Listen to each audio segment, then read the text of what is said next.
मोदी जी 400 पार कह सकते हैं, मोदी जी कुछ भी कह सकते हैं, वो बहुत बड़े, जो मर्जी कह सकते हैं।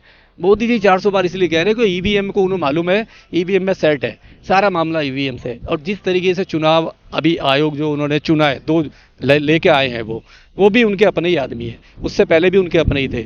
और जिस कॉन्फिडेंस से वो कहते हैं 400 पार, 400 सीटें आएंगी, तो ईवीएम में हैक होके ही हो सकता है, ये विदाउट उसके हो ही नहीं सकता। तो प्रधानमंत्री जी को मालूम है अच्छी तरह से कि ईवीएम कैसे यूज होना। 2019 में कहा था 300 पार, 300 ज्यादा सीट लेकर आए थे, तो वो गलत क्या कह रहे हैं वो? देखिए, उस टाइम का ठीक था, 300 पार था। इस बार 400 कहना, 400 कहना और फिक्स कहना कि 400 सीटें आएंगी, तो कहीं ना कहीं पर डाउट होता है कि 400 सीटें कैसे आ सकती है। ईवीएम का कर रहे हैं बीजेपी वाले काम कर रहे हैं, बहुत अच्छा काम कर रहे हैं। 80 करोड़ लोगों को अनाज दे रहे हैं, 25 करोड़ गरीबों को ऊपर उठा दिया गरीबी रेखा से। एक तरफ मोदी जी कहते हैं हम देश को विकसित भारत बनाएंगे, एक तरफ कहते हैं 80 करोड़ हमने राशन कार्ड दे रहे हैं, मतलब राशन दे रहे हैं फ्री में। 80 करोड़ जिस देश में गरीब परिवार हो, आप 5 किलो राशन दे रहे हो, वो कैसे विकसित देश बन सकता है? विकसित देश की परिभाषा मुझे बताइए।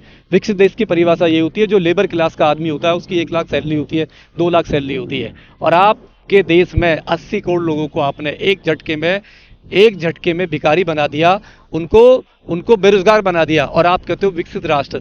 तो कहाँ का विकसित राष्ट्र है? सब धोखा है। मोदी जी बहुत बहुत बड़े बोलते हैं। 140 करोड़ की जो जनसंख्या है ना, वो कह रहे पूरा परिवार है मेरा देश की जनसंख्या। मोदी जी परिवार को लेकर बहुत है। देखिए, आजकल हर आदमी बीजेपी का जो भी है, शो कॉल जो भी आरएसएस बीजेपी का, वो कह रहा है जी मोदी का परिवार मेरा परिवार। ये क्या है? देखिए, मोदी जी को अगर पूरा देश में अपना परिवार लगता है, तो जब दलितों पे गोलियां चलती हैं, जब दलितों के बच्चों को मारा जाता है, जब उनकी बहन बेटियों का रेप होता है, जब माइनॉरिटी के साथ अत्याचार होता है, और जब हमारे जो पानी पीने पे हमारे बच्चे की हत्या कर दी जाती है, अभी रामपुर में जो उस बच्चे की हत्या हुई है, तो मोदी जी का परिवार कहाँ चला जाता है? यानी जो मोदी जी को माइनॉरिटी नहीं दिखाई देता, एससी एसटी नहीं दिखाई देता, ओबीसी नहीं दिखाई देता, जब उन पर अत्याचार होता, किसानों को नक्सली खालिस्तानी पाकिस्तानी आपने कहा, वो आपका परिवार नहीं था, तो आपका कैसा परिवार है? एक परिवार को आप मरने के लिए छोड़ देते हो, एक परिवार को आपने इसलिए मार दिया तो कि आपसे वो हिसाब मांगता है। अनंत हेगड़े वो हैं जो 6 बार के सांसद है कर्नाटक से, और आरएसएस के बहुत करीबी हैं, आरएसएस के कार्यकर्ता हैं, बीजेपी के कट्टर लीडर हैं, और वो यूं कह रहे हैं क्योंकि उन्हें पता है आरएसएस जिस आइडियोलॉजी पे इतने सालों से काम कर रही है, संविधान को हटाना, उसका मेन एक आइडियोलॉजी है।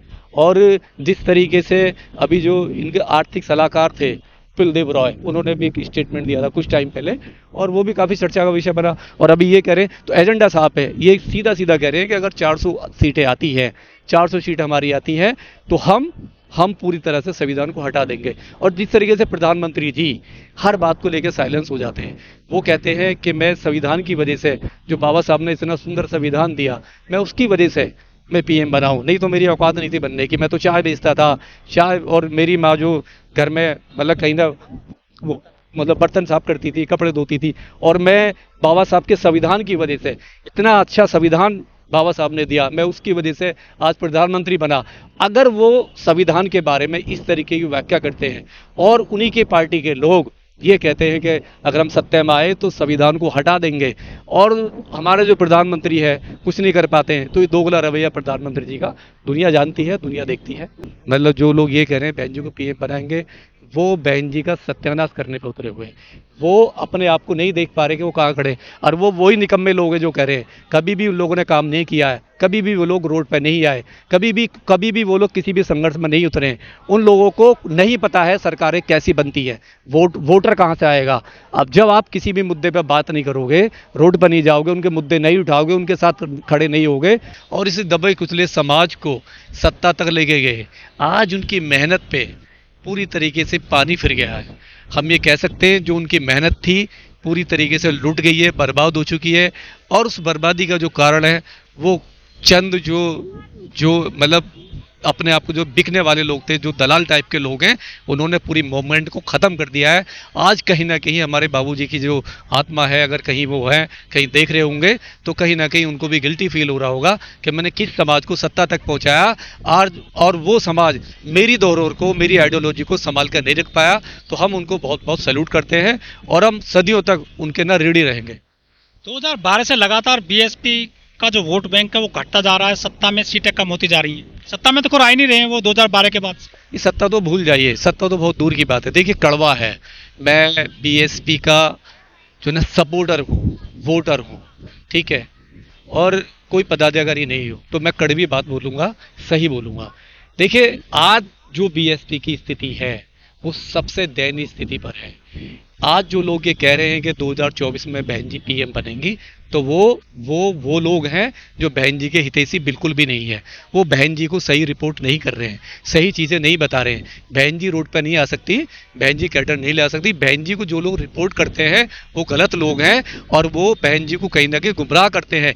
इसलिए बहन जी ने आज पूरी तरह से अपने आप को सरेंडर कर दिया है उन लोगों के लिए जो लोग उनको रिपोर्ट करते हैं। और मैं उनसे आग्रह करता हूं कि बहन जी आप आंखें खोलिए और इन लोगों को देखिए कि लोगों ने काम क्या किया है, पिछले 5 साल में 10 साल में इन्होंने क्या काम किया है। जो आज जो स्थिति ऐसी हो गई है कि लोग बीएसपी के नाम पे टिकट लेने को भी तैयार नहीं है। दिल्ली में हुआ था काउंसलर का इलेक्शन था, एमसीडी के इलेक्शन में 60-70 सीटें ऐसी थी जहां पे लोग दावेदार थे ही नहीं। तो ये क्या स्थिति है। एक पार्टी आती है, आम आदमी पार्टी, 4 दिन की पार्टी है, सरकार बना लेती है, एमसीडी में आ जाती है, और कैडर बेस्ड पार्टी जो ऑल ओवर इंडिया में पूरा उसका दबदबा था, वो अपने एक भी कैंडिडेट जीत के नहीं ले पाती है। कार्यकर्ता जो है उनमें बड़ा घमंड हो गया है, बहुत ज़्यादा घमंड हो गया है, और वो घमंड के बेस पे ही वो लोगों से रूट लेवल पर काम नहीं कर पाते। और जब लोगों पर अत्याचार होते हैं, घटनाएं होती हैं, एट्रोसिटी घटनाएं होती है, कभी भी वो लोग घर से नहीं निकले, ना ही उनके साथ में खड़े हुए। जब आप लोगों के साथ में खड़े नहीं होगे, उनके साथ नहीं जाओगे, तो आपकी बात कोई नहीं सुनेगा। और आप केवल इलेक्शन के टाइम पर निकलोगे, जब आप इलेक्शन के टाइम पर निकलोगे तो आपकी कोई बात नहीं सुनेगा। दूसरी पार्टियों से आपको सीखना चाहिए कि वो पूरे 5 साल काम करती है, पब्लिक में जाती है, मुद्दे लेके जाती हैं, चाहे वो बिजली का मुद्दा हो, पानी का मुद्दा हो, जो ना बेरोजगारी का मुद्दा हो, राशन कार्ड का मुद्दा हो, वोटर आईडी कार्ड का मुद्दा हो। बहुत सारे मुद्दे हैं जो रूट लेवल के मुद्दे, महंगाई का मुद्दा है, ये जो राशन का मुद्दा है। आप कभी भी घर से नहीं निकलोगे तो ये आपको झेलना पड़ेगा। और आज पार्टी बहुत ही गर्त में है, और इसमें कोई दो राह नहीं है कि 2024 का जो इलेक्शन होगा बीएसपी पार्टी के लिए बहुत ही हानिकारक होगा। मालूम चलेगा, अभी 2024 में मालूम हो जाएगा कैसा मिशन चलाया। 10 सीट तो तब आए जब हम मिलकर लड़े। देखिए क्या है, आज जो राजनीति है वो राजनीति है मिलने वाली, ठीक है। अगर आप किसी के साथ में गठबंधन में नहीं जाओगे, किसी के साथ में खड़े नहीं होगे, तो आपकी सीटें बहुत मुश्किल हो जाएगी और जीतना आपको बहुत भारी होगा। पहले इसलिए जीत पाए थे क्योंकि आप जो मुलायम सिंह के साथ में आपने समझौता किया था। तो गठबंधन में क्यों नहीं जा रही बहन जी, क्या लगता है? अब क्या प्रेशर है, क्या है, कार्यकर्ताओं ने क्या फीडबैक दिया है, बहन जी तो निकलती नहीं है। कार्यकर्ताओं की देन है, जितने पदाधिकारी उन्होंने फीडबैक दिया होगा, क्या क्या समझाया होगा बहन जी को। अगर बहन जी को उल्टा सीधा जो भी समझाया होगा और बहन जी ने उसी पे विश्वास करके कहा कि मुझे गठबंधन में नहीं जाना है, तो रिजल्ट सामने आएगा। तो डॉक्टर हूँ, ऑपरेशन करता हूँ, अगर किसी को अपसिस है तो मुझे जब तक उसका ऑपरेशन नहीं करना पड़ेगा तो उसका पस बाहर नहीं आएगा तो ठीक नहीं हो सकता, उसका पेन दूर नहीं होगा। और मैं उसको ऐसी दवाई दे के, मरहम पट्टी लगा के, उसको झूठे वादे करके मैं उसको बोलता रहूँ तेरा एब्सिस ठीक हो जाएगा, कभी नहीं हो सकता। मैं प्रैक्टिकल हूँ, मैं प्रैक्टिकल की बात करता हूँ और मैं रोड की बात कर रहा हूँ, जो है, जो मुझे दिखाई दे रहा है। और मैं अंधभक्त नहीं हूँ, मैं किसी का भी, मैं एक डॉक्टर हूँ, सामाजिक कार्यकर्ता हूँ, और जो ना मुझे किसी को मतलब डर भी नहीं लगता, तो मैं सच बोलने से कभी नहीं डरता।